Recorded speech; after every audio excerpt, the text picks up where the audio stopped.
ating pagtangkap. Mabay, kasama sarili dyan kasi yung sarili ang tumanggap.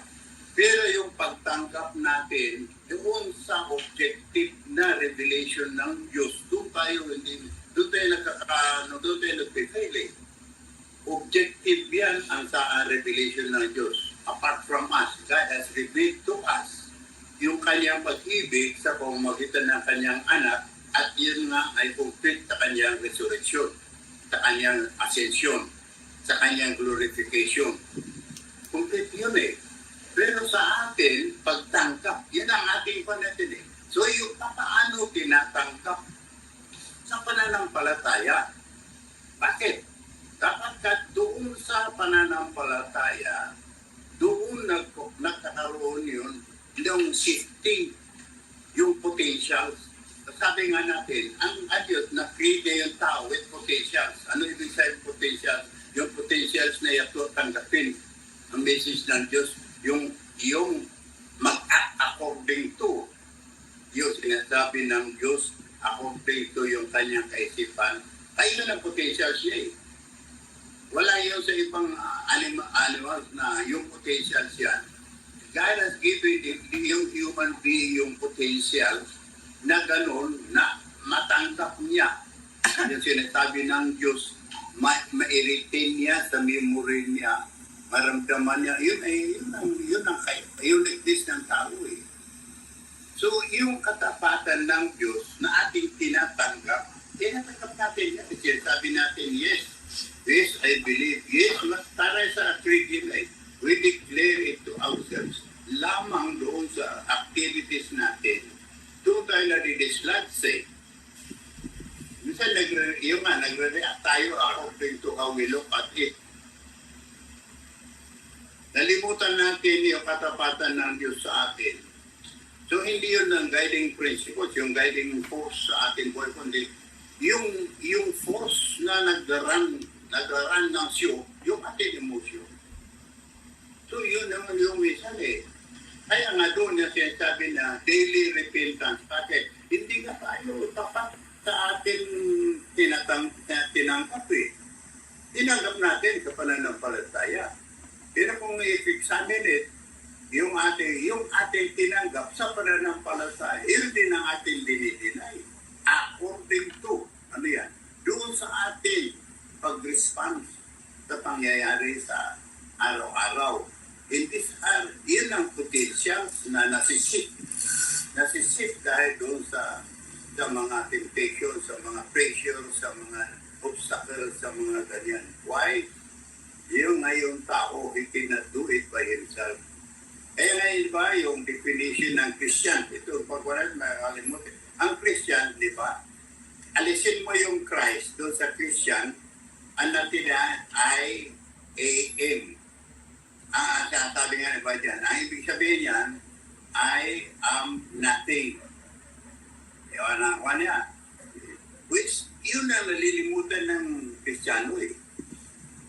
Okay, they claim that I'm a Christian. Okay ba, natin, Kristiyano tayo. Totoo yun. Sa ating pananampalataya. Pero yung nandidinay natin na apart from Christ, wala tayo mga kapatid. Yung sabi na, apart from me, you can do nothing. Why? Because you are nothing. As far as yung directional, yung sabi natin, as far as the walking is concerned, walking towards what? Towards the goal. What is the goal? Towards that kingdom na kinaroroonan natin, the realization of that kingdom sa pamamagitan ng growth process. Yun ang natin. Yun ang potential sa mga Kristiyano na nakikita natin dito na the faithfulness of God to us keeps reminding us, halimbawa itong hymn, it reminds us all the time that God is faithful to you.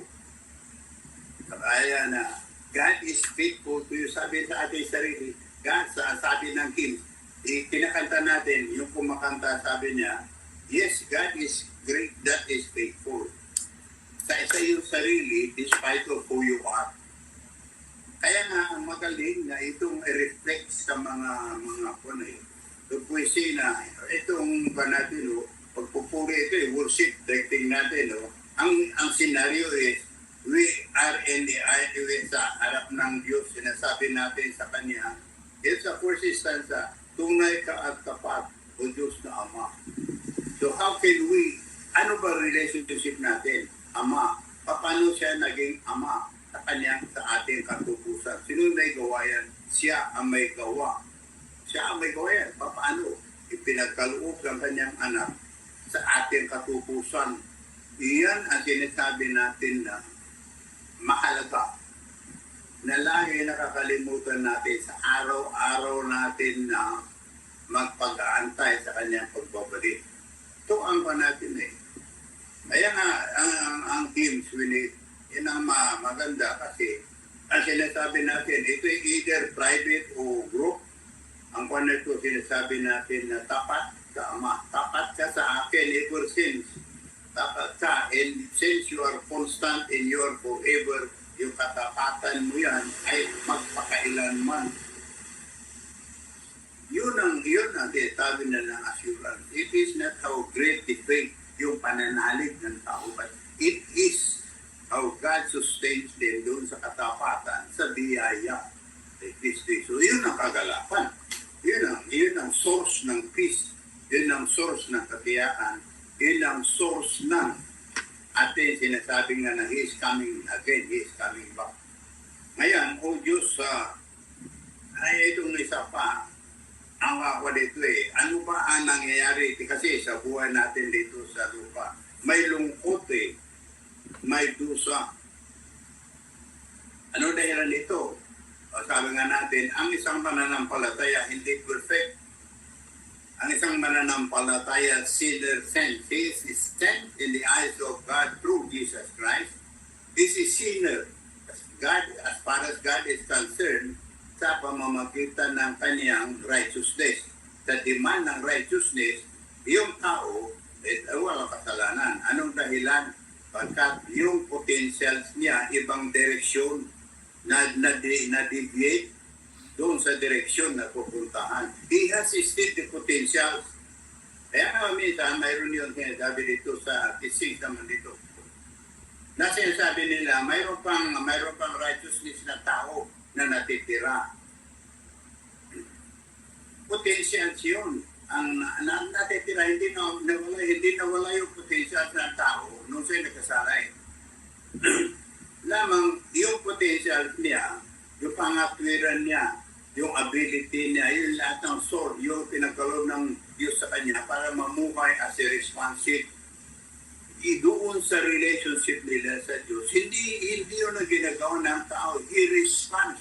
Yung tao, nagre-response according to doon sa sinasabi niya na dusa, o may dusa, o may faith. Doon siya nagre-response. Kaya natataya yung tao doon sa karanasan niya, doon sa physical experience niya dito sa lupa.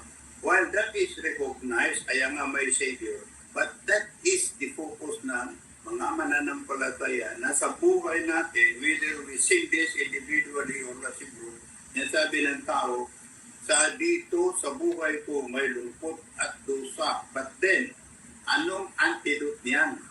Yung katapatan ng Diyos sa atin, sa isa't isa. Kasi individual na ang individual ang invitation, individual ang reaching out.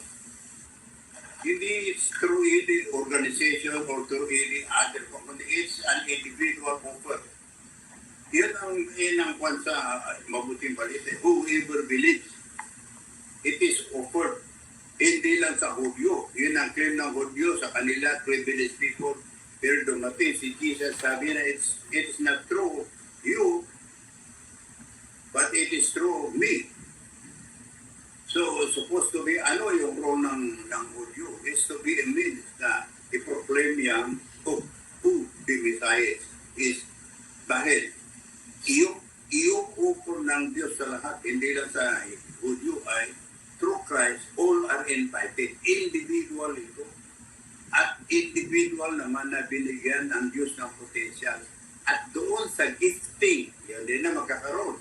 Iba-iba ang gift ng bawat isa upang sa ganon magamit sa kanilang yung kanilang relationship sa Panginoon. That's the individual relationship. It is not a common all the time. Kaya nga yung human relationship na individual, doon nga ma-intensify ang Holy Spirit so that when they come to us in group, it is not to increase or to yun magpagkakaisa doon sa dosa, kundi makita nila, mag-encourage sila sa isa't isa doon sa katapatan ng Diyos sa bawat isa sa kanila as they have experienced it sa buhay nila as individual. Sayang nitong mga kwan nito. Dahil sa third line, sabi na, di ka nagbabago sa iyong kalinga. So the constancy, pasok ito yung katapatan ng Diyos. Saan yun? Doon sa kanyang pagkalinga. Sa isa't isa yun. Walang pwede condition eh. It's not because one is active member of the church or hindi pinag-usapan yun. Pinag-usapan ito, ang bawat isa na nagsipagtanggap doon sa offer ng Diyos ay kanyang direct line ito. Kaya sabi na, ito, sa iyo itong kwan, because tapat ang Diyos sa iyo as a person. Now, increase that, sabi nga, you group the individuals into a group, that becomes a society. So, yung strength ng group, ay the strength ng group as far as their group relationship with the Lord is concerned, ay doon sa individual strength. Hindi pumwede yung hindi pwede kasi ang isang nangyari kasi, yung baliktad akala yung tao punta sa church to be strengthened, that is a correct way of recognizing your potential niya You come to the Lord for the strength and deliverance. You go to a group of people to encourage one another. It is not the comfort, yes, the comfort, but you are there because you are already comforted. Supposed to be that is different. Kaya nga yung growth ng church congregation depends upon the person. It depends upon the people. Kasi kung minsan, yung ex-member kasi hindi pa nakuha itong katapatan ng Diyos to them as a person. Pagdating sa church, naghahanap na, nagdidiman na. Kaya ang congregation naging freedom park na sinasabi. The way you can come to the congregation and shout your curse. That is not the purpose of coming to a group. Yun ang problema. Kasi doon sa group, okay, maunawaan ka nila, tatanggapin ka nila. But that's not your purpose of being part of the group. The purpose of being a part of the group was to be an asset, not to be a liability to the group. Kaya ay yung hindi nga nangyari because of the pain and tusa. Lungkot at tusa. Ang tao nalulungkot. Hindi doon sa tapat sa kanya, yung creator niya, kundi doon niya binubuhos sa congregation. Ilang ko na yun. Kaya dami, yung mga bakit nagkakaroon ng gap sa among members or even mission organizations or because of that. Hindi nila nakikita yung individual na kanila, kundi nakikita nila yung organization na yun ang life. Yung pang life, yung source ng kanilang yung sustenance, maintenance, stability sa kanilang pananalig. Kaya doon sa organization, iyon ang mahirap. Kasi it is not the organization that sustains the person. It is His Lord and Savior. And that has been established na kung ito. Kaya nga, tunay ito ang mga pag-asa. Ano ito ang pag-asa ng mga mananampalataya? As long as I am attached with Christ, I am a Christian. Yun ang kanyang kwan sa sarili niya. Okay, so mga kwan ito, wagas, ano yung wagas? Completeness, fullness. Yan ang kwan. Pagdating doon sa stability, yes, you are whole. But yung stability ng tao, nadidislodge na imbalance. Kaya pero ang Diyos is the whole tunay ka na ito, inikot ng tapat.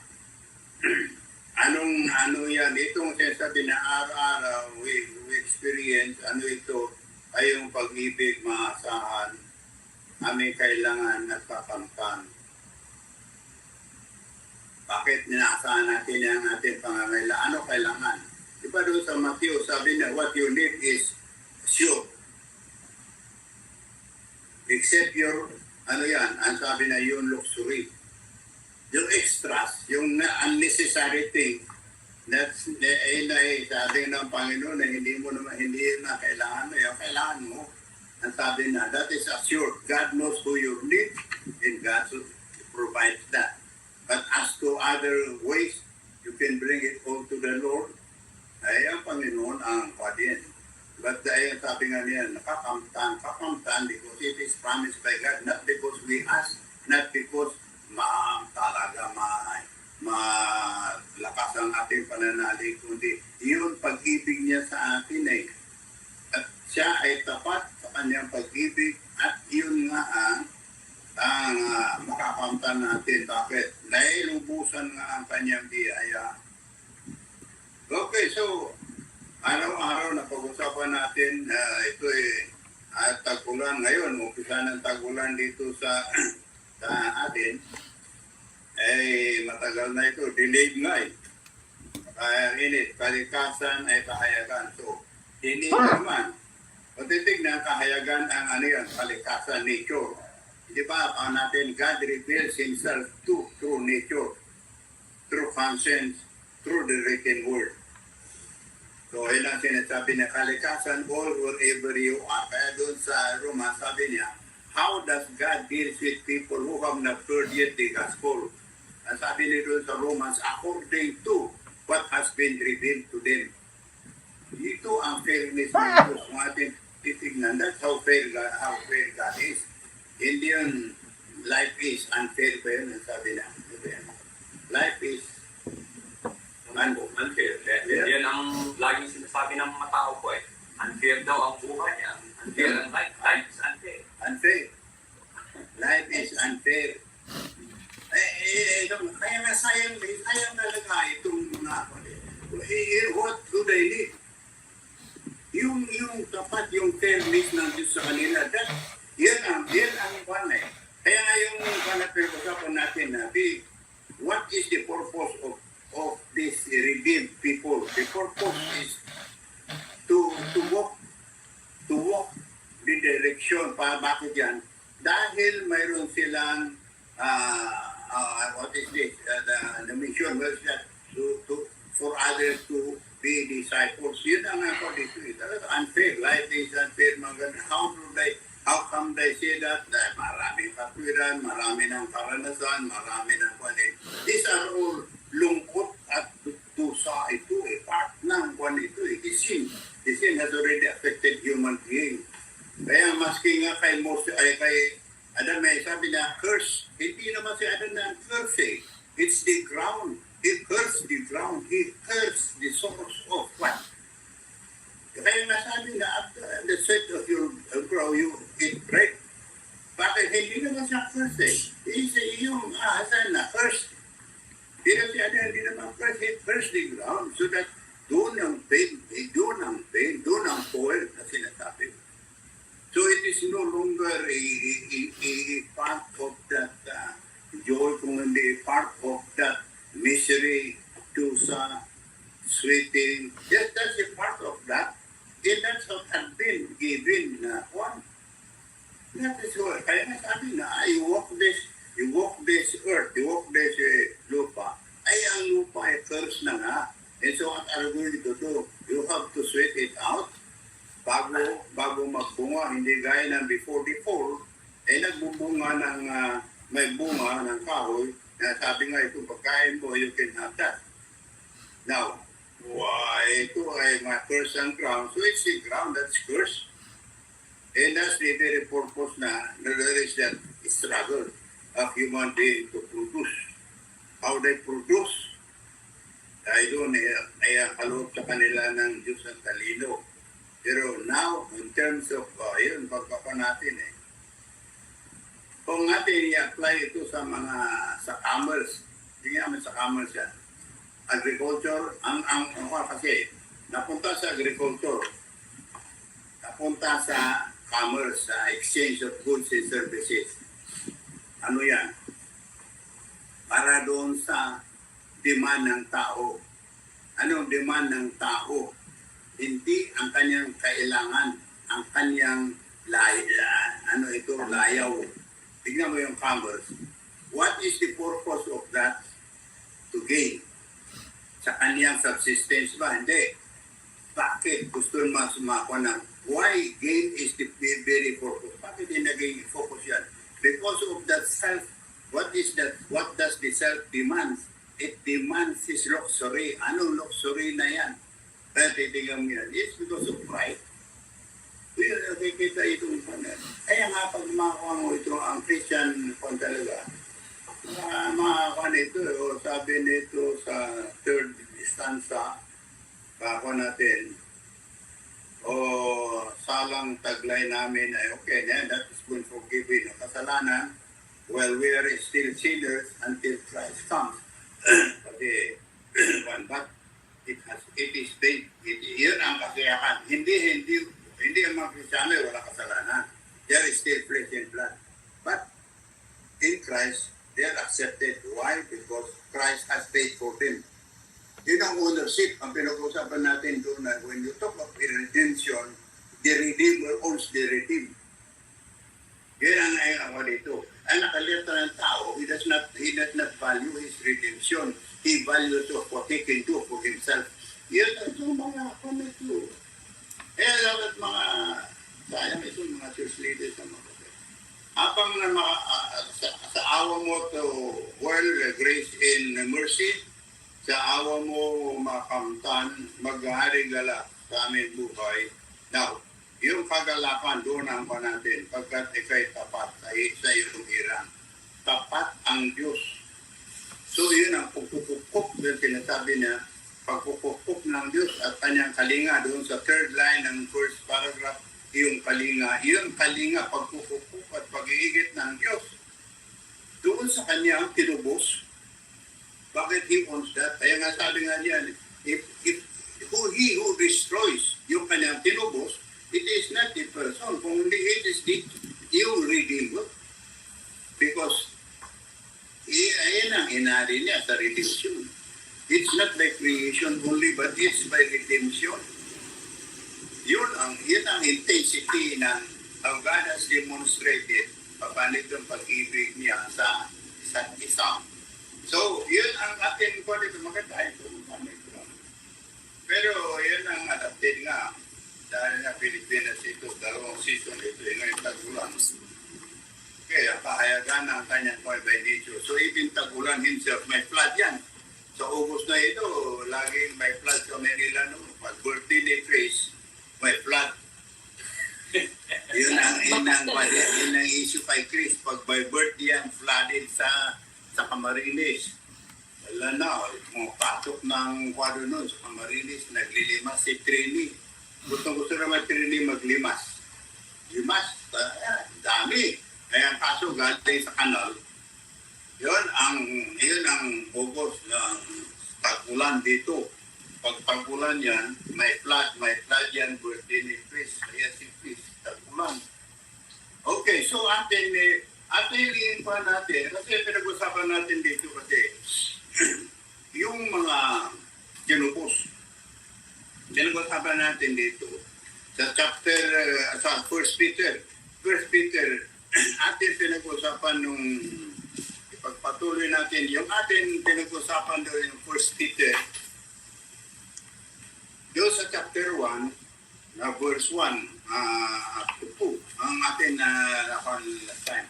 Ngayon, ang pa natin dito ay sa chapter 2. Ang pa natin ngayon. Ngayon, bago tayo pumunta doon sa chapter 2, verse 9. Umpisa sa 9 to chapter 2, verse 9 to 12. Pero diyan sa kwan, hindi natin nakakuan dito sa chapter 1, kasi atin sabi natin, ano ang pananaw. Kaya, paano tinitignan ang Diyos ang kanyang mga tinubos.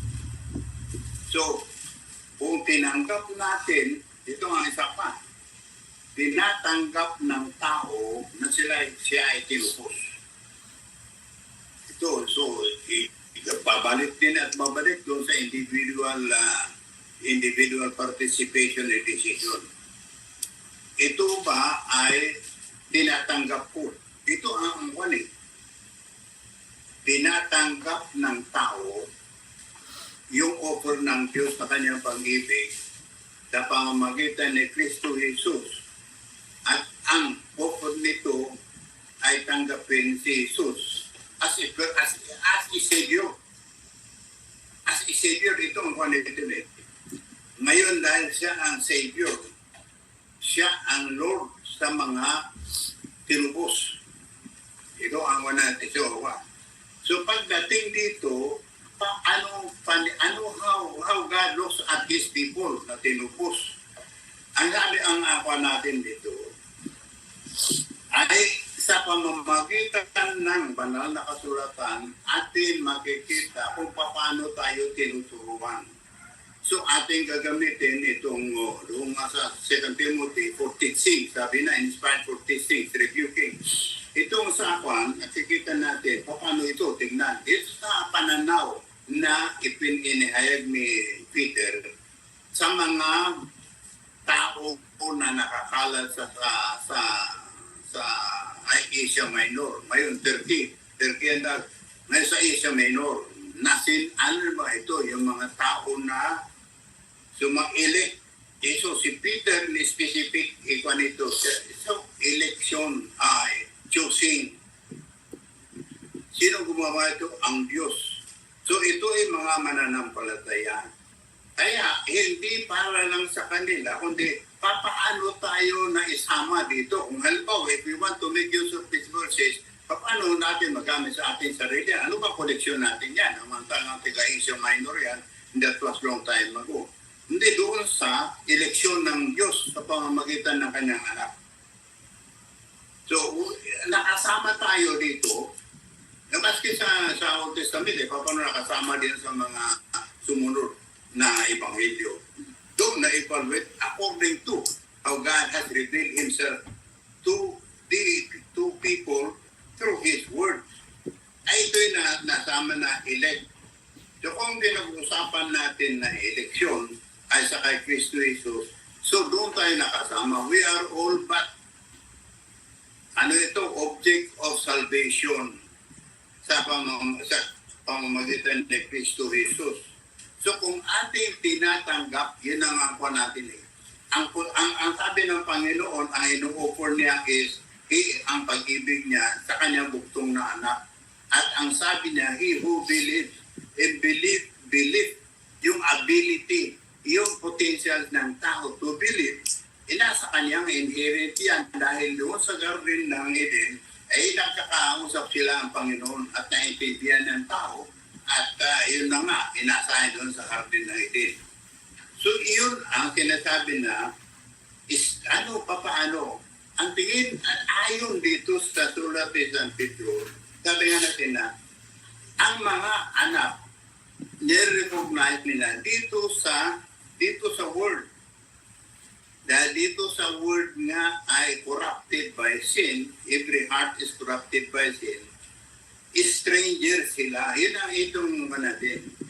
Ito yung mga Kristiyano na nabubuhay na sipagtanggap na apart from Christ they are nothing. Yun ang tingin ng Diyos kanila. Dito sa lupa, stranger sila. Bagamat sila nga ay anak ng Diyos in Christ Jesus by faith, habang tayo ay nag-aantay sa kanyang pagdating. So ngayon, ang tingin ang Diyos sa kanyang mga anak dito sa lupa ay stranger sa yan dito sa kanilang kinaroroonan. Yun ang awareness na sinasabi itong ni Peter. Since kasama ang lahat dahil kasama siyang ang katubusan ng Panginoon ay para sa lahat. So doon tayo napapasama. Tapos sinasabi dito, para ba itong misnis? Halimbawa, sinabi ito stranger. Kanino ito sinabi? Pasok doon sa Asia Minor. Sino ba ito? Sa mga mananampalataya. So, tayo naman, o ganun din sa pananampalataya sa Savior tayo na sama lahat. Kapag iisang Savior na ipinagkaloob ng Diyos para sa lahat. So, yung kanilang lifestyle maaari iba. Yung kanilang pamamaraan na iba. Pero iisa ang tubusan ng bawat isa. at papaano sa pamamagitan ng pananalig. So it is not what we can do in every race or situation or ages, kung hindi, it is how we accept what God offers us in our own individual, unique life na kaloob. So, at ang tingin, stranger kayo doon, ang tao, hindi ito nagkakawa ng tao eh. O minsan, yung tao, hindi niya naalalaman na dito sa lupa, is one of the strangers. He's an stranger. Ang napag-usapan nga natin, pilgrims. Pilgrims, wayfarers yan na sinasabi na yes, we are just walking by. We are passing by. The world is passing by. We are just passing by towards that realization of His kingdom na wala na yung luha, wala na yung pain. So, itong ang kwan niya doon sa baba kasi doon na-mention din, my God the Father doon sa verse 2. My God the Father, doon sa Holy Spirit, doon si Kristo Jesus, kaya nabanggit niya yung blood. So, sa atin, mga mananampalataya, yun ang awareness. Alam nila, clear sa kanila yan. Na by the blood of Christ, sa buhay lamang ni Kristo, sila tinubos. Doon yung kahalagahan ng tao na nakakuha. Kaya kung minsan nagkakuha kasi, being a stranger is not being a part of any place or you are just walking by. You are just passing by. So while you still be a part of that, but it is not your destination. It is not your goal to be a part of that life. Why? Because as tinubos, ang tingin ng tumubos, bawat isa ay dito sa lupa, stranger. Ang panito ay, panito, bakit naging stranger sila? Kasi dito nga sa yung they are elected by God, they are chosen by God. Ano ito? Sa pamamagitan ng kanyang buktong na anak. So, yun ang ibanghilyo na naging paulit-ulit na sa tao. Kasi nga, nare-reflect tayo doon ay yung Holy Spirit. It's the sanctifying, it's the process, it's the building up, it is the molding, it is living, it is sustaining. Sino gumagawa ito? It's the Holy Spirit na ipinagkaloob ng Diyos sa tao upang while He is still a stranger on earth walking towards the goal, the realization of what He has received by faith, ay yun na nga ay manatili at magtagumpay. Saan? Doon sa pag-ibig ng Diyos. Kaya, ang pinag-usapan doon ay yung pag-ibig ng Diyos ang power. It is not the raw power na pinag-usapan dito. Kasi dito sa lupa, iba ang power na pinag-usapan dito.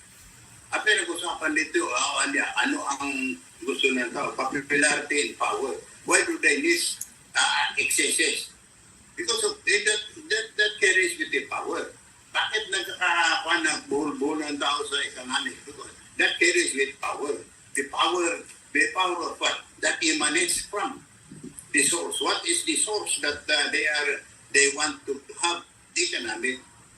So, yun ang kung in-state, yun ay kaloob ng Diyos sa kanila for their pangangailangan na hindi nga kasi yung excesses. Kaya anything, yung sabi nga niya, yung excesses, minsan, dahil hindi kailangan, ay disadvantage ng tao. Political, economic, social, lahat yun, may structure yan. Kaya nga pinag-usapan natin, may cases, may fun. So ito ang ating yan. Those who are a stranger, according to how God has, according to God's way of looking at His people, ay iyon ang awareness building sa mga tao. Kasi while they are a stranger, they are being sustained by the Holy Spirit as God has promised them that He will be with His people forever. So doon sa sinasabi natin, luha at luha, pigati at luha ng tao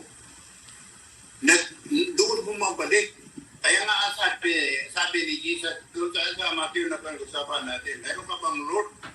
Ang Lord mo, doon ibigay mo sa tumubos sa iyo. Yun ang ano ginagawa ng tao? Hindi nga yun ang ginagawa natin eh. Yung invitation, yung offer, yung assurance, hindi yun ay nakakalimutan natin eh. Nakakalimutan natin ang Diyos ay tapat. Ang Diyos ay siyang nag-sustain sa atin at tayo tinubos sa biyaya at kahabagan. At ang sabi ay, He is with us forever and He asks that to us, He offers that to us at all time. Na ano yun? Yung kanyang assistance, yung kanyang comfort, yung kanyang strength, yung kanyang assurance sa isa't isa sa atin, yung atin na potential na yun ang dinidirect eh.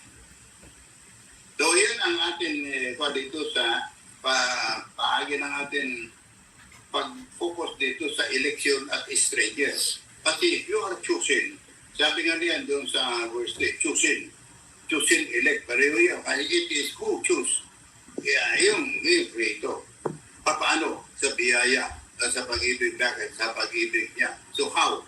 Doon sa buktong na anak, how will he expect people to respond? Doon sa pananalig, doon sa pananampalataya. Bakit? He has given the person yung kanyang potential. How will that be redirected? Kasi na-direct nga sa temptation eh. It's the Holy Spirit working. So iyon ang provision. So iyon ang kahalagahan ng tao. Na sinasabi na ang kahalagahan ng tao sa mata ng Diyos as far as what God has offered them is that yung kahalagahan ng buhay ni Kristo Jesus na tinubos sa kanila, yun ang kanyang kahalagahan.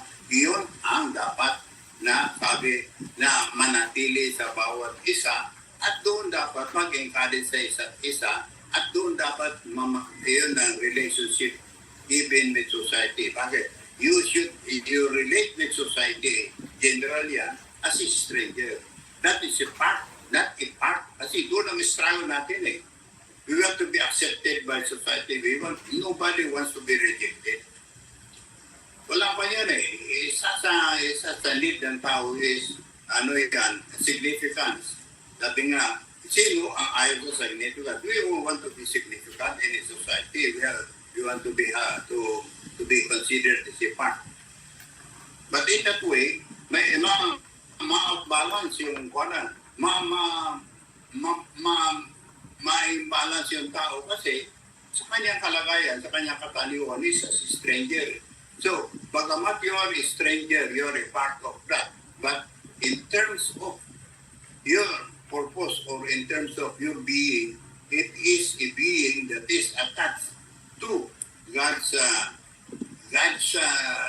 kingdom. How? By God's way of dealing with His fallen creation sa kanyang pag-ibig. So kung itignan natin ito, ano ngayon paano ito yung mga stranger na ito? Tapat ang Diyos sa kanila, pinagkaloob sa kanila yung potential na ganyan. So kung natin tignan, mayroon pa ba? May itong natin. Doon, itignan natin dito sa chapter 2 ng 1 Peter. Tingnan natin ito kasi chapter 2 ng 1 Peter, ang ito ay dito sa 9 kasi living stone, mga panito, mga parapan natin yan eh. It's the action ang ni Peter at saka James. Pero ang ating panito, ano ang mga mananampalataya sa second chapter ng Peter, 1 Peter 2, chapter 2, verse 9 to 12. Itong gamitin natin para makita natin ito kasi papasok ito yung sinasabi na papaano itong mga anak ng Diyos tinitignan ng Diyos sila sa araw-araw na kanilang buhay dito sa lupa. Habang narito sila na flesh and blood. Kasi when Christ comes, everything wala na. Wala na. Justice runs and so wala na. Dito sa natin muna, tignan natin muna dito sa verse 9, 1 Peter chapter 2. Pagpatuloy natin itong pinagwasi. Chapter 1 tayo. Chapter 2 tayo. Umpisa natin dito sa verse 9 para may concentrate natin. Kasi introduction itong living stone, my chosen people din tuloy. Okay, itong natin ito, verse 9. Verse 9 to 1. Okay, kalma, kukuha mo yan. Verse 9 to 12. But you are a chosen people, a royal priesthood, a holy nation. People belong to God, that you may declare the praises of Him who called you out of the darkness. I think. First Peter. Tama naman. First Peter Tama, chapter tama. 2. First Peter Tama chapter naman si Alden. 2. Tama si Alden. First Peter chapter 2. Chapter 2 verse 9. First 9 to Peter. Sige, First Peter chapter 2 verse 9. Okay, pagkapa natin. Tuloy mo. Verse 9 to 12. That you may declare. Belonging to God. Okay, parang pa natin. Ipapatuloy natin itong pa natin. Sige. Okay. Dear friends, 12. Ay, 9. but you are a chosen people, a royal priesthood, a holy nation, and people belong to God, that you may declare the praises of Him who called you out of darkness into His wonderful light. Once you were not a people, but now you are the people of God.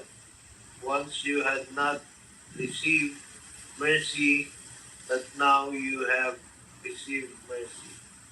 Dear friends, I urge you as aliens and strangers in the world to abstain from sinful desire, which were against you, your soul. Live such good lives among the pagans, that though they accuse you of doing wrong, they may see your good deeds and glorify God on the day He visits us. Okay. Sa James, lalong kasi itong commissioner na kakakuha kasi yung action. What does action? How is action related by what we believe? We believe in action. Doon ang mga patin. Now, how does that work? Sa buhay ng bawat tao. Yung how we think. Sa mind yun. In how we act. Sa place. Doon sa form, my form ang place eh. How we act. So we talk. Yung action, we talk. Yun makikita. Yung visible at saka the faith na invisible. So itong natin dito sa this is how it works sa buhay ng yung mga ano ang sample dito sa ating pinagkakon dito sa last verse.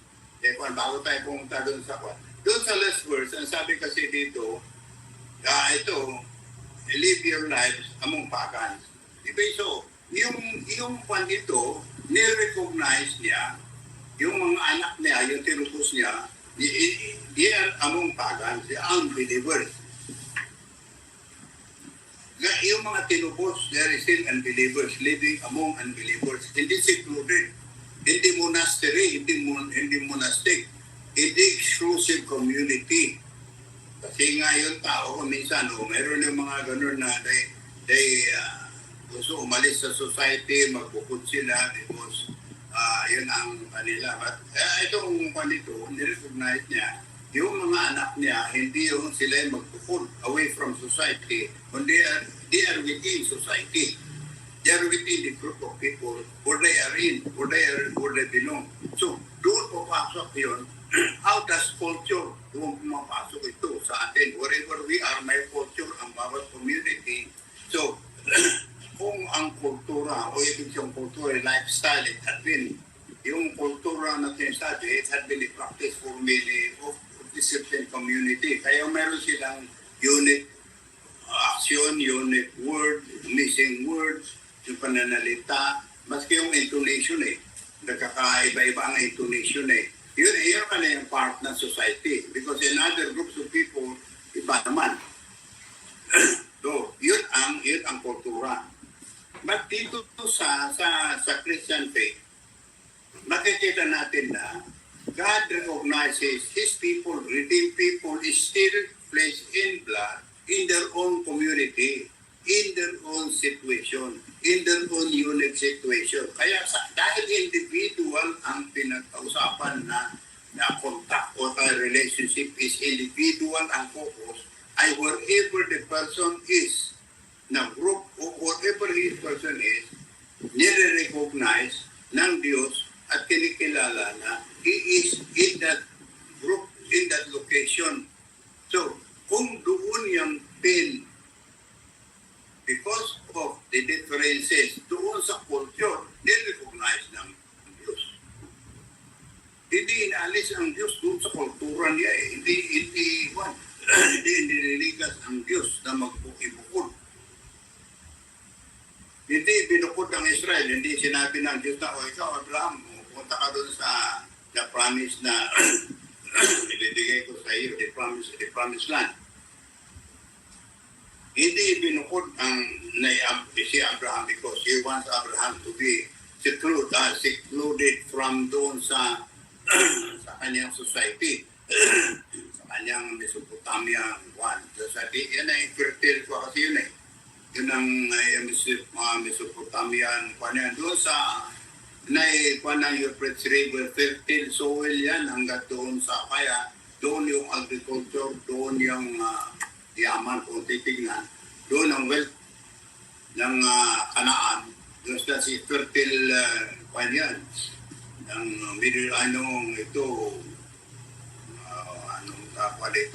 dito sa fertile crescent na sinasabi, doon yun. Dahil doon sa river na doon sa Nile, doon sa yun. So, ito ang sabi nga niya na yung tao nasa kultura, that is recognized and that is itong assurance ng Diyos sa kanila.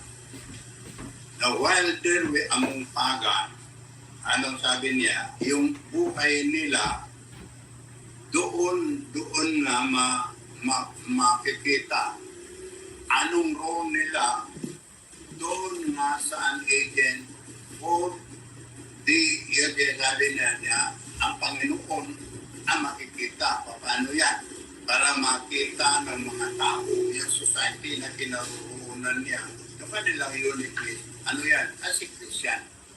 So, yun ang how will it work? Doon nga sa atin, sabi natin na doon sa una, sanctifying the work of the Holy Spirit. So, while may concern ng tao doon sa kultura nila, hindi papalitan ng kultura, kundi yung tao, being a part of the culture, unique culture nila, ay mahango mula doon sa objective of worship ng kultura, yung culture, at mai-attach doon sa Savior. So, hindi sinasabi na masama ang kultura. Ang kultura, pressure yun sa tao. Pero hindi yung masama dahil yung tao doon siya nabuhay Ang kultura ay practice yung lifestyle ng tao. Yung tao ang ang object of salvation. So yung kanyang practice and way of life, dahil it had been developed for years na yan, masimula sa ninuno nila, hindi yun ang object ng Kristyanismo na palitan ang tao mula doon sa kultura nila, doon sa practice nila, kundi yung tao, yung kanyang object of worship. Anong object of worship? Yung kanyang yung kanyang kultura na doon yung assurance kasi niya, kasi doon siya accepted eh. Doon siya at peace. Doon siya bakit? Oh, he is used to that eh. People around him are used to that also. So, they can communicate. Yun na tinatawag na commonness in terms of culture. Yun na inang ko na, inang ko na eh. So, there is always the need of a person to, sa pananalig, hindi din sa aksyon kundi sa pananalig, mag-umpisa yung attachment doon sa Savior. Now, how? Doon sa nakikita nila yung mga Christian na na naka-attach kay Christ. So, it is Christ ang dala kung yun ang grace. Di ba sabi natin, we stand on grace. That's sabi ni Paul. If we ask, if we pray, if we complain, if we have all these problems, we are doing it in grace. And we know that God recognizes the complaint, the yearnings, the pain of His people while they are still on earth because they are still a part of that society they are in. And yet they are stranger on that society. Kaya I don't know kakaiba eh. While you're a part of the culture, but you become a stranger when your loyalty or your attachment is in Christ. Bakit? Sapagkat your purpose in the group is for the others, for other people to be disciples of who? Yung tumubos. Yun inang kaya in every person, mayroon yung sa kanilang katubusan, sa kanilang attachment ni Christ, ang being nila is that the process within the movement of being a disciple, calling all people to become His disciples. Yun ang part nila as a human being. So, paano yan? Doon sa kanilang aksyon, doon sa kanilang one. So, ito ititignan natin na natin. Dito kaya nga, and who are those people? Di ba? Sabi ito, okay. According to the word of God, they are elect. They are chosen by God. So, yun ang one. Hindi yung partnership na they agree with God, kundi they accept what God offers them. What is this? Complete salvation in Christ. So, yun ang foundation. Kaya sabi nga natin na apart from Christ, I am nothing. Now, dahil stranger sila, chosen people sila, paano ngayon na tingin ang Panginoon sa kanila? Dito sa 9, tingnan natin sa verse 9, kung ating titignan ay, tingnan mo ang sabi na, you are chosen people. Pinalit doon sa chapter 1, na pinag-usapan natin elect, stranger elect. Tingnan itong how God works sa kaniyang salita ito para sa mga nagbabasa, para sa mga anak niya. Binabalik at binabalik yung relationship. Sabi na, but you are chosen people. Ito, recipient ng mga kwanito. Anong chosen? So your relationship is that you have been picked. Ikaw ang Diyos ang pumili, ang Diyos ang gumawa, ang Diyos ang may-isip, ang Diyos ang nagsasabi. Yun kaya nga yung written word, ang Diyos ang nagsasabi sa isa't isa na Kristiyano na sila ay naging Kristiyano dahil sa gawa ng Diyos. Na ang ginawa ng Diyos? Na ang Diyos ang make up sa kanila. Ang Diyos ang pumili sa kanila. Ibig sabihin, hindi sila pinili dahil mas mabuti sila sa ibang tao, kundi pinili sila dahil sa kanyang pag-ibig kay Kristo Jesus at dahil yung kanyang salita na offer, dahil sa offer niya na anong offer niya? Ang magsipagtanggap. So, kaya, doon papasok. May kaloob ng Diyos sa tao na pananalig. That is the faith, the potentials niya. Ang offer ng Diyos sa kanya, He who make use of His potentials, nakaloob din ng Diyos na tanggapin. Now, paano yung potentials ng tao na lumihis na ngay? Paano maibalik yan? Yun ang sinasabi niya na on the spot, mayroon yung acceptance ng tao na sila nga ay nangangailangan ng Savior. So all the time, yung mga mananampalataya, alam nila at binabalik-balikan natin na tayo ay inubos at anytime, anuman ang ating kinaroroonan na kakulangan, kamatanan ng Diyos, ay atin matangkap at matanggap yung offer niya na forgiveness kasi ang forgiveness niya doon sa kanyang bugtong na anak. Yun ang assurance. So, yung ganyan na nakaugnayan ay any situation that may come. Yun by pain ba, joy yan, or whatever it is. Pero yun ang usually, either pain or joy. Peace, assurance, yung mga ganon.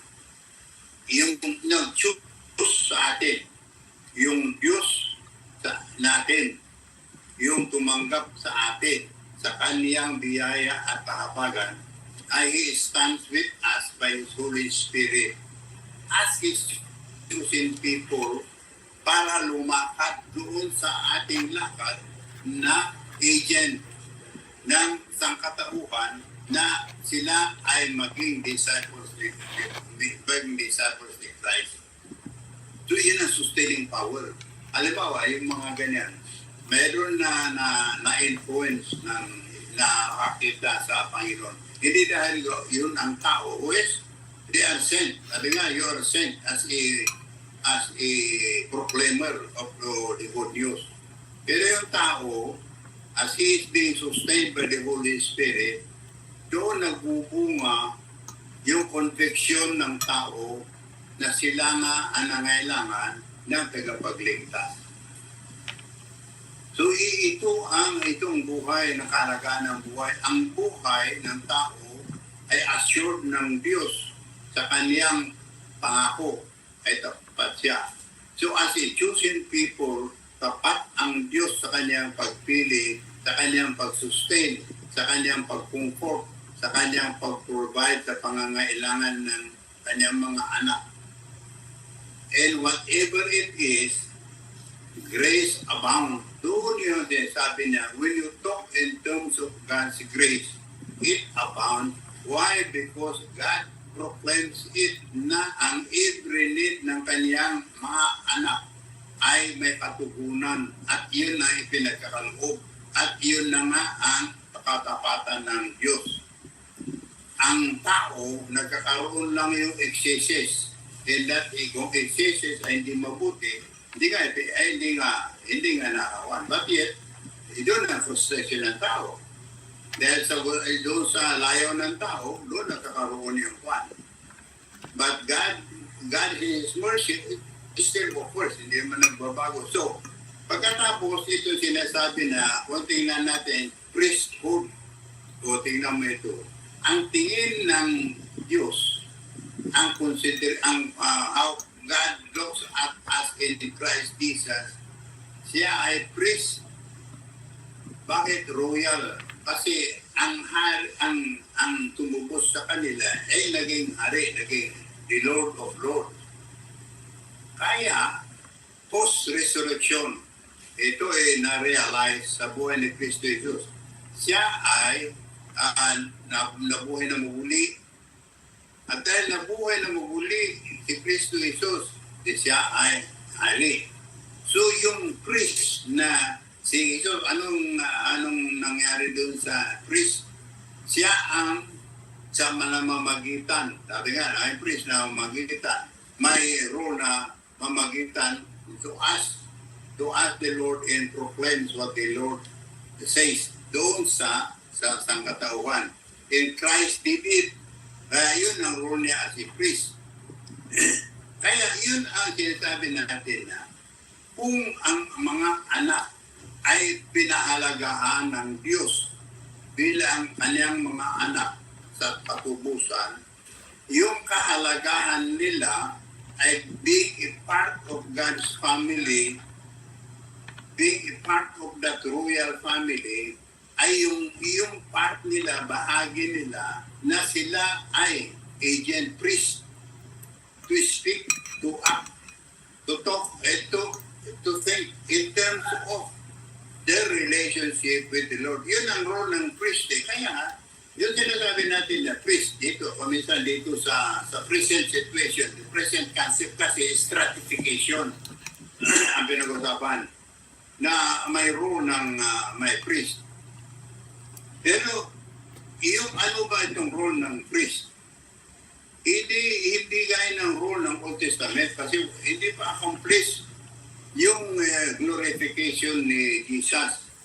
Dito, post-resurrection na, resurrected na, naging royal, ano ang itong priest? Yung mga na-attach kay Kristo, sila ang namumuhay doon sa priesthood according to what God has done in His Son Jesus Christ. So, ang lahat ng mananampalataya sa mata ng Diyos, sila ay priest. Kaya nga, everyone is a priest.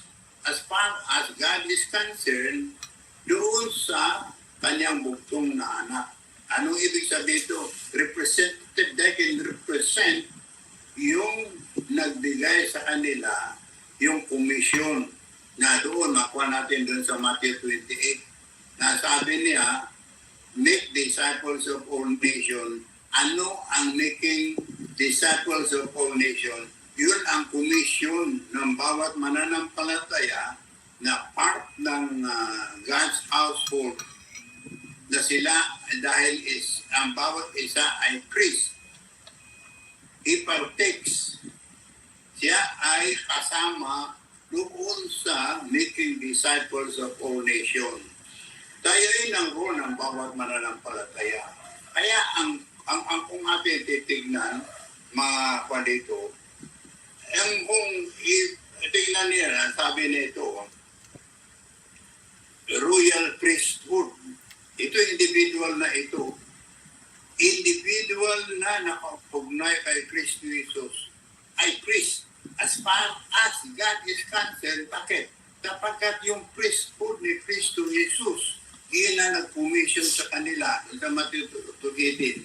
Iyon ang sinasabi nga na sharing. And the role of the priest is between, ganyan, na Savior niya, natanggap niya na Savior niya, at doon sa nangangailangan na either yung kasama niya na mananampalataya o yung wala sa pananampalataya. Kasi bakit kailangan ng mananampalataya? Yung kasama niya mananampalataya. Bakit? Though they are priests sa mata ng Diyos, they're in need of, what is this? Yung relationship na established ng Diyos sa bawat isa ay mag-encourage sa isa't isa. Para ano yan? Para doon sa hangarin na making disciples of all nations. Na sila, kailangan ma-encourage, kailangan pa, because they're as simple as anybody else. So yun ang one. And yet, ano ang relationship naman nila dun sa non-believers? There is still a part of non-believers na ang mission is that to make all disciples of all, make all nations be the Christ disciples. So yun ang movement, yun ang practice. So each one, dahil part of the royal family kay Kristo Jesus, is one as a priest according to yung specific talent, specific time, specific area na kinaroroonan yung anak ng Diyos at yung sustenance o kaya yung ability, yung enablement ay naroon ng Holy Spirit sa bawat isa sa kanila. Kasi it is one si unique person, hindi ba yan? Ngayon, bakit tignan natin ito daw? Ang sabi nito, if people belonging to Christ ay belonging to God. Bakit yung bayan? Kung titignan natin, anong bayan? Ang work ng, di ba doon sa first chapter, Ama, Anak, Espiritu Santo. Iyan ang kuha natin dito. That you may declare, ano yan? Ano ang action nila? Do we declare the praises of Him who called you? Itong ba natin? The basic na sinasabi na call, ang call ng Diyos na ang tao ay maging Kristiyano. Ibig sabihin, maatas kay Christ. Kasi sabi nga natin, apart from Christ, I am nothing. So the basic call, ang call ng bawat isa. Kaya ang call ay ang bawat isa, Christ. When you accept Christ, you become a part of Christ. Ano yun? Yung empowerment na to raise our people to become disciples of Christ. Yun na yung call ng bawat isa.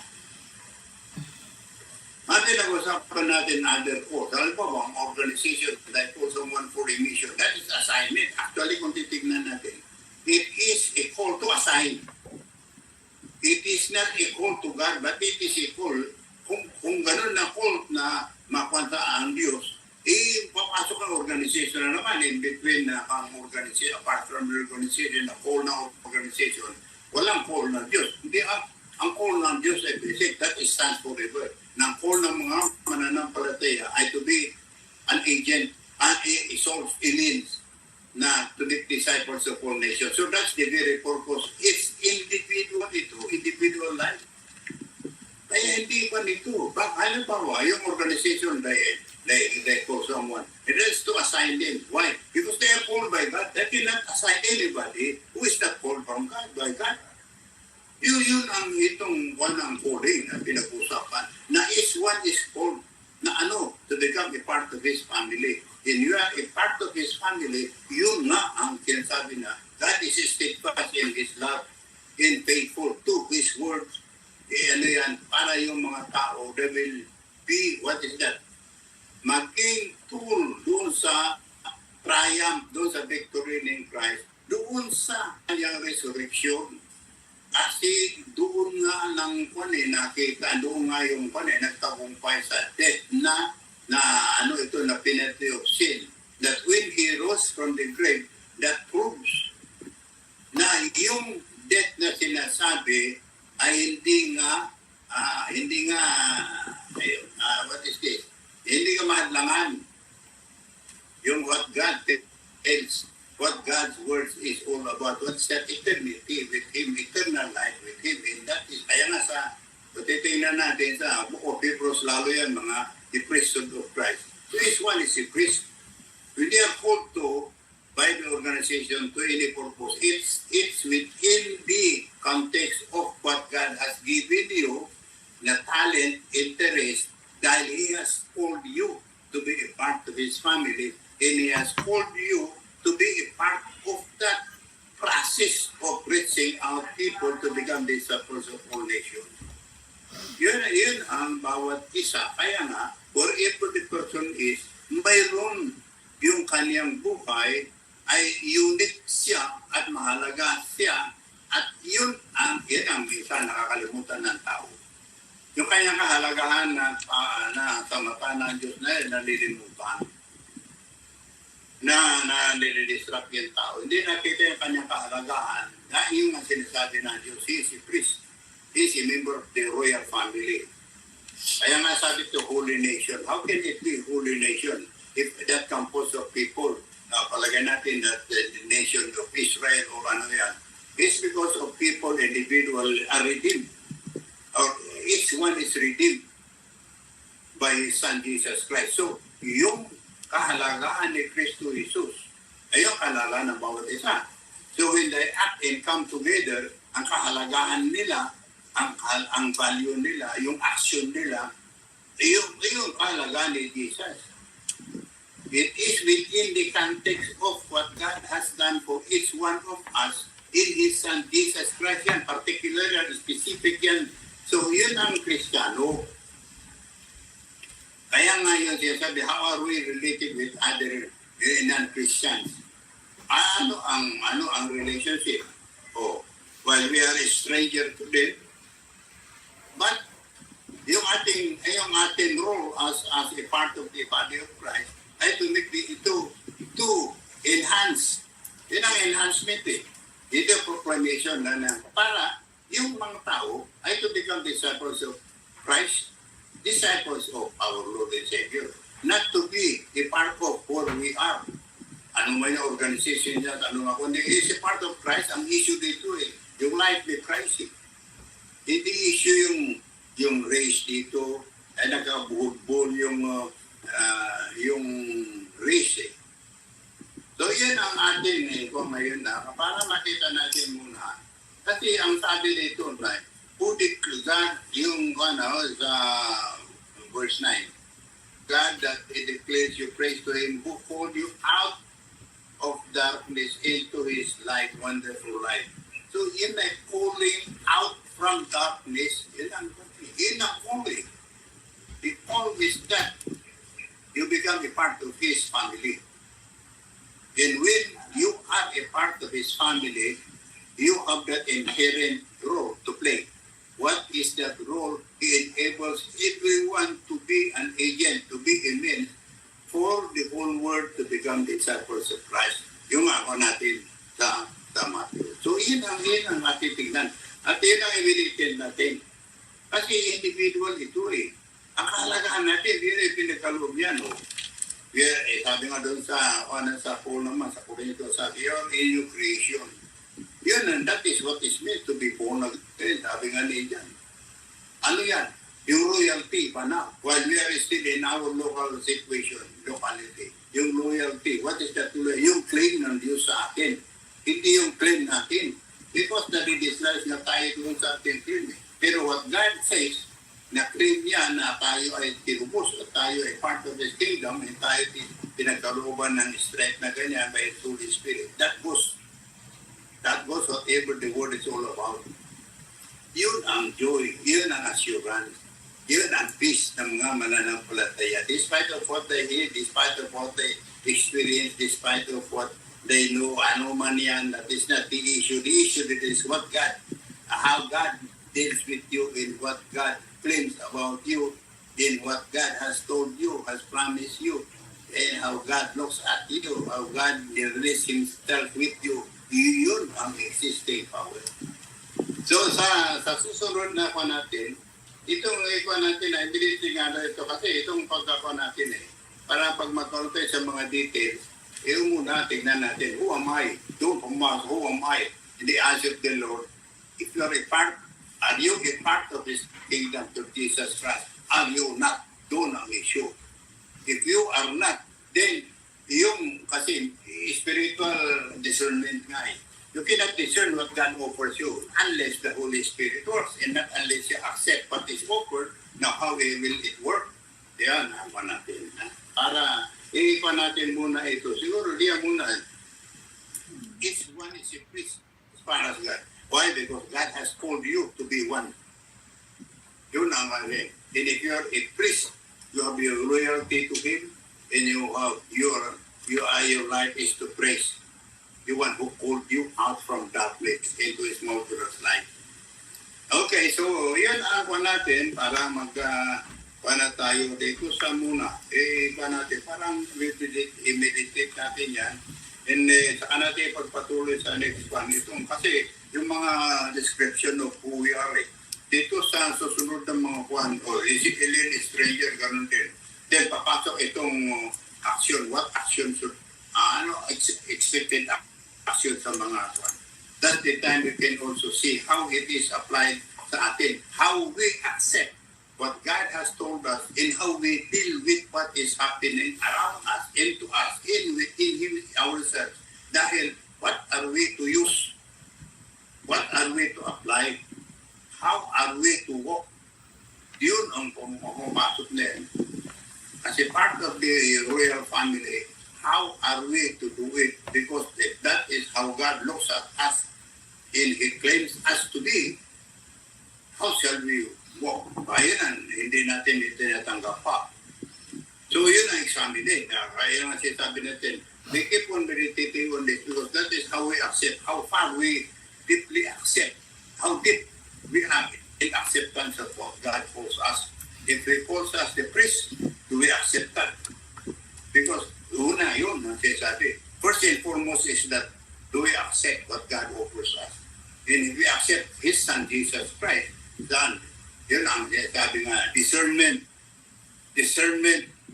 Yun ay magugro ang tao sa discernment as the Holy Spirit lead. So yan ang kagalakan, kapayapaan, yun ang assurance, wherever we are. If God sustains us by your Spirit, as we are, while we are still strangers, that is our assurance and that is our peace. In any situation like this, the peace of the Lord abounds, our grace abounds, and peace of the Lord sustains us. Yun ang peace na it is not what we think and how mga material ito, but the peace of the Lord enables His people to find joy in yun ang assurance sa Kanya. Okay, yun ang ako natin muna. Yung being a priest, how I do reflect being a priest, being called out from darkness into His wonderful light. Yan ako natin. Para sa next time around, pag makawa tayo doon sa mga susunod na verse, how does it work in my life, in my way of dealing with myself, with others? What expectation will I be? Pasok doon yung sinasabi natin na self-analyzation, self-reflection, in sinasabi natin, how can we be transformed? Kasi yung minsan kasi mayroon yung tinatawag na reformation. Ang kailangan ng tao yung ma-transform, hindi ma-reform. Yung reformation kasi you deal with, you still negate the old parts of the people. Yung transformation is to mawala, ma-reform, another form na. Hindi yung the same form being used. Alam mo, bilagyan lang yung, itong plastic na butas. Yung plastic, kailangan alisin yung foam yan, i-reform ulit. Kahit the same foam, the same tayo ganyan. Kaysa ang ginawa ko yan, diligit ko yung glue ni Ayo yan. Yung glue. Ay, nilagay ko yung glue. So yun ang tinatawag na ma-reform yan, magagamit. Pero hindi ganoon. So yun ang natin because that is a self-examination dahil in the situation na ganito, ang kailangan natin yung how does the Word of God works in my life? Yan ang natin. Bakit? I am a stranger here on earth. What is that for? For all people to become disciples of Christ. Yun ang offer sa isa't isa. Doon makita how far are we to walk. Yun ang growth process to the promise, to the realization of the promise. Ano yung realization yan? When Christ returns. Yan ako natin na. So tayo ay magwakas sa ating panumunan nito at i-meditate natin na I am a priest. What is it to me? That is what it means. Okay, so tayo ay anong pantaya ko natin? Praise God. Sige nga. Closing prayer. Closing prayer. Pasok ka na rin. Sige tayo. Sige. O Diyos, ang makapangyarihan sa lahat, natin po rin magpapasalamat. Hindi ka rin sa lahat ng biyaya na pinagkaroon po sa amin sa biyaya ng oras na ito na aming pong pinagtulay-tulayan ng salita. Salamat po, Ama, sa kaliwanagan na pinagkakanood niyo po sa bahay. pagkakalinga sa iyong mga anak na dapat na kahit hindi ko tapat ang iyong anak ay nananatili ko kayo, O Diyos. Yes. Kaya nagpupulit, papasalamat ko kami. Yes. At thank you. Hiniling ko namin, Ama, nawain kami po inyong patawarin at lihisin sa aming mga kasalanan. Tulungan niyo po kami, O Diyos, na mamuhay ayon sa iyong kalooban. Tulungan niyo rin po kami na mamuhay na may pagpupuri at pagpapasalamat sa iyo. Dahil kayo po nga ang aming Diyos na makapangyarihan sa lahat at tumutulong po sa amin. At Ama, salamat po sa iyong patuloy na protection po sa amin, lalo-lalo na sa pandemya na ito. Patuloy niyo po kami nilalayo sa sakit at kayo po ay aming pinapasalamatan dahil kayo po ang sinaging punto po sa lahat ng bagay. Kaya hiniling po namin ang iyong pabuhay sa mga anak. Kalakasan sa lahat ng mga taong nagtatrabaho, being medical frontliners, na pagkaluban niyo po sila, O Diyos, ng katatagan sa kanilang pananampalataya, na makita po nila ang kanyang ginagawa isang paglilingkod dahil po sa iyong pag-ibig. Ama, hiniling po namin na patnubayan niyo po kami sa buhay pong ito, para sa buhay pong ito ay kayo lagi po ang siya. Nangunguha at kayo siya, kayo po ang lagi namin pinapapurihan at pinapasalamatan. Kaya salamat po, Ama, sa kagalingan na nagmumula po sa inyo. Kayo po ang nakakaalam at kayo po ang dakilang manggagamot at kayo lamang po ang aming inaasahan. Ang dakilang pag-ibig yun lamang po, Diyos, ang aming inaasahan. Kaya Ama, ito po ang aming pagpupuri at pagpapasalamat po sa iyo sa pangalan po ni Kristo Jesus, naming Panginoon at Nagpagligtas. Amen. Praise God. Praise God from whom all blessings flow. Praise Him, all creatures here below. Praise Him above the heavenly hosts. Praise Father, Son, and Holy Ghost. Amen. Nawa ang pag-ibig ng Diyos Ama, ang kaniyang biyaya sa kanyang bugtong na anak, at ang kanyang pagsama sa kanyang Espiritu Santo ay manatili sa isa't isa sa atin ngayon at magpakailanman. Amen. Amen.